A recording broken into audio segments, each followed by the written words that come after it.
而萧炎则开始修炼薰儿留下的地印，成功收编黑盟的萧门，却迎来了黑角域老的两方势力，带来怎样的变化？ Lúc này, vừa đi vào bên trong Hắc Hoàng Các, ở phía xa liền có một thị nữ dung mạo thanh tú bước nhanh đến khom người hành lễ. Sau khi kiểm tra lệnh bài của ba người, nàng mỉm cười, sau đó hướng dẫn cho ba người biết khu vực trú chân tại Hắc Hoàng Các. Nghe vậy, Tiêu Viêm gật đầu, sau đó dẫn theo Tiểu Y Tiên cùng với Tử Nghiên, ba người chậm rãi bước tới một cái bàn và ngồi xuống. Ở tại đây, Tiêu Viêm sắc mặt vẫn đăm chiêu vô cùng, anh ấy cứ có cảm giác người áo đen bịt mặt khi trước lướt qua có gì đó quen thuộc. Nhìn thấy bộ dạng khẽ cau mày trầm tư của Tiêu Viêm, Tiểu Y Tiên như biết Tiêu Viêm đang nghĩ gì, nhẹ giọng nói: hơi thở của người khi nãy vô cùng cổ quái, điều này có chút bất thường, theo muội thấy hắn ta tuyệt đối không phải là người thường.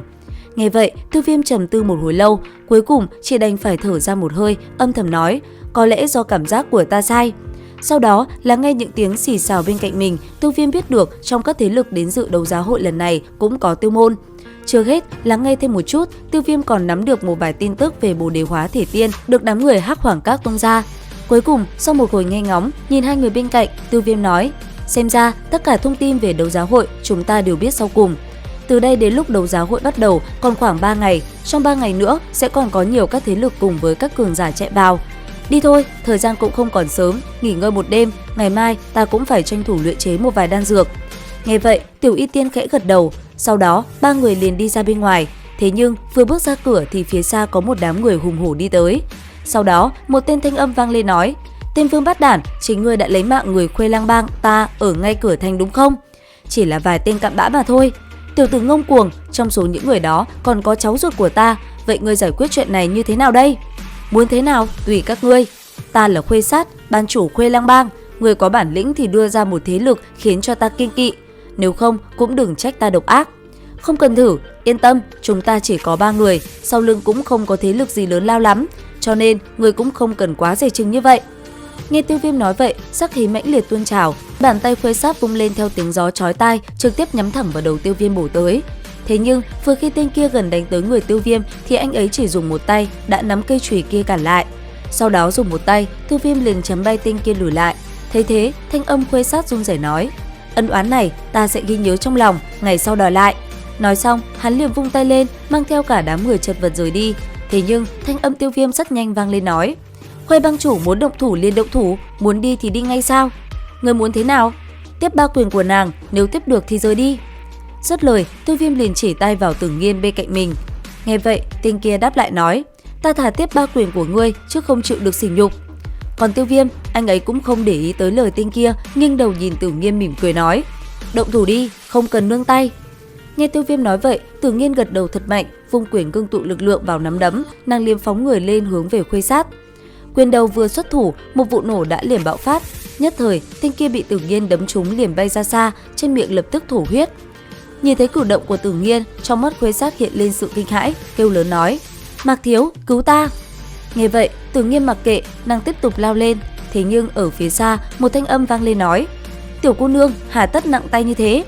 Dứt lời, ở xa kia, một bóng người như quỷ mị thoáng lên hiện trước mặt Khuê Sát, sau đó đỡ lấy một đòn của Tử Nghiên. Chưa hết, sau khi hóa giải nắm đấm nhỏ, hắn ta liền một chưởng chấn bay Tử Nghiên về phía sau. Rất may, Tiêu Viêm đã bắt được thân thể nhỏ nhắn đó. Nhanh chóng xoay người, Tiêu Viêm liền tung quyền về phía tên kia. Trong khoảnh khắc va chạm, một vụ nổ ầm ầm một lần nữa bạo phát. Khi kinh khí nổ vang, Tiêu Viêm cùng người kia liền bị chấn ngược lại.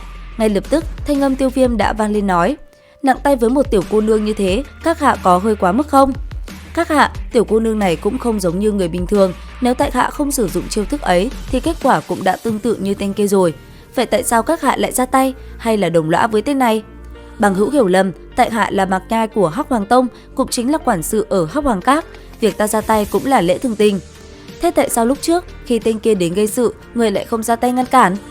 Vị bằng hữu, ở Hắc Giáp vực, những chuyện xung đột nho nhỏ như thế cũng là bình thường, xem như các hạ nể mặt tại hạ một lần, bỏ qua chuyện này. Nghe vậy, Tiêu Viêm định phản bác thì từ phía xa kia, Tiểu Y Tiên đã chậm rãi tiến tới, thanh âm nàng vang lên nói: bỏ đi, nơi này không nên tranh chấp. Gật đầu như hiểu ý, Tiêu Viêm liền hướng người rời đi, lướt qua đám người Khuê Sát, thanh âm lạnh lùng nói: xem như lần này ngươi may mắn, lần sau trước khi muốn sinh sự nên tìm hiểu kỹ. Dứt lời, Tiêu Viêm tiếp tục bước tiếp. Còn Mạc Nhai thấy vậy, hắn ta liền chắp tay hướng về phía Tiểu Y Tiên, mỉm cười nói: đa tạ tiểu thư hóa giải phiền toái. Không biết tục danh của bằng hữu là gì? Về sau nếu có chuyện gì cần, cứ việc tới tìm ta. Tại Hắc Hoàng Thành này, tại hạ cũng có chút tiếng nói. Nghe vậy, Tiêu Viêm đáp lại thay Tiểu Y Tiên nói, ta là Nham Kiêu, thiếu tông chủ, nếu chuyện này đã kết thúc, xin phép cáo từ. Nói xong, Tiêu Viêm cũng không đợi Mạc Nhai trả lời, liền nhấc chân tiến vào Hắc Hoàng Các. Hai người Tiểu Y Tiên cũng nhanh chóng theo sau. Khi lướt qua người Mạc Nhai, trên người Tiểu Y Tiên một luồng ánh sáng màu tím đã liền tỏa ra. Ngửi thấy mùi hương kia, Mạc Nhai lập tức bị say đắm. Nhìn bóng lưng yểu điệu bước qua, hắn ta mỉm cười, gương mặt có chút xấu xa. Phía sau, Khuê Sát lau đi vết máu trên khóe miệng, nhìn theo Tiêu Viêm ba người rời đi, hắn ta liền nói: Mạc thiếu, chẳng lẽ cứ bỏ qua vậy sao? Vậy giờ ngươi muốn thế nào? Mấy người kia đều là đấu hoàng, dù là Hắc Hoàng Tông cũng không thể ngang nhiên vô cớ đắc tội. Vậy Mạc thiếu tính sao? Tiểu tử kia nói đi là đi, rõ ràng là không xem người ra gì. Trước tiên, cứ quan sát đã, chỉ cần còn ở trong Hắc Hoàng Thành này thì ta vẫn có thể mặc tình khống chế. Mạc Nhai khẽ cười lạnh, bàn tay chợt bắt lấy một ít không khí, khẽ ngửi rồi thở ra một hơi, lẩm bẩm: gia nhân như thế không thể nào dễ dàng bỏ qua được. Hừ, tại sao ngươi lại không ra tay xử lý hai tên hỗn đản đó? Tử Nghiên tức giận nhìn Tiểu Y Tiên hờn dỗi. Nếu đổi lại là Thải Lân tỷ tỷ thì hai tên kia đã xong đời rồi. Tiểu Y Tiên nghe vậy liền chậm rãi dừng lại, liếc mắt nhìn Tiêu Viêm cười thống khổ, nhẹ giọng: yên tâm đi, tên kia sẽ sống không quá 3 ngày đâu, mà kết cục của y còn thê thảm còn hơn là trực tiếp bị nữa. Muội đã hạ độc y rồi sao? Tiêu Viêm kinh ngạc, lúc nãy hắn nào có cảm giác được chuyện này. Tiểu Y Tiên gật đầu nhìn Tiêu Viêm, khẽ cười: luyện đam muội thua xa huynh, nhưng nếu nói về nghệ thuật dùng độc thì huynh còn xa mới bằng muội nha. Bất quá, tên Mạc Nhai kia tựa hồ đối với muội có chút hảo ý nha, muội nên cẩn thận, không nên để chúng mỹ nam kế đó. Tiêu Viêm nhớ lại cảnh khi nãy, cười cười. Tiểu Y Tiên liếc nhìn Tiêu Viêm, chậm rãi cất bước, thanh âm bình thản từ từ vang lên nói: nếu y dám, muội liền khiến cho y vĩnh viễn trở thành phế nhân. Dứt lời, ba người lại tiếp tục bước đi. Sau đó, Tiêu Viêm cùng Tiểu Y Tiên, ba người chia tay nhau trở về phòng của mình nghỉ ngơi. Cũng trong lúc đó, ở tại một gian phòng khác, đám người Hắc Hoàng Các rất nhanh đã mang theo tin tức về Tiêu Môn, bẩm báo cho Hàn Phong. Nắm được tin tức kia, Hàn Phong sắc mặt có chút khó coi. Hiển nhiên, hắn ta hận cái tên này đến tận xương tủy, nhất định lần này hắn sẽ trả lại món nợ đó. Chuyển cảnh tới một nơi khác, ở trong một gian phòng nhỏ, trước mặt Tiêu Viêm lúc này xuất hiện một chiếc dược đỉnh. Giờ đây, anh ấy đang cố gắng luyện chế đan dược để chuẩn bị cho cuộc đấu giá. Vì vậy, phẩm chất đan dược lần này là cực kỳ cao. Cũng vì thế, gương mặt Tiêu Viêm có chút khó coi. Sau một đoạn thời gian, dị tượng bất chợt bạo phát, làm nơi đây rung chuyển. Ngay lập tức, nó liền hấp dẫn sự chú ý của tất cả mọi người. Ở gần nhất là Tử Nghiên và Tiểu Y Tiên, họ liền bị chấn động kia làm cho giật mình. Thế nhưng, không chỉ có họ, ở một gian phòng khác, Hàn Phong cùng môn chủ của Ma Viêm Cốc, hai người cảm nhận được rung động kia cũng liềm phóng người đi. Còn Tiêu Viêm, sau khi cỗ nhiệt độ khủng bố kia tỏa ra, anh ấy cũng dần khôi phục lại và kiểm soát được hỏa diễm, làm nó dần thu liễm.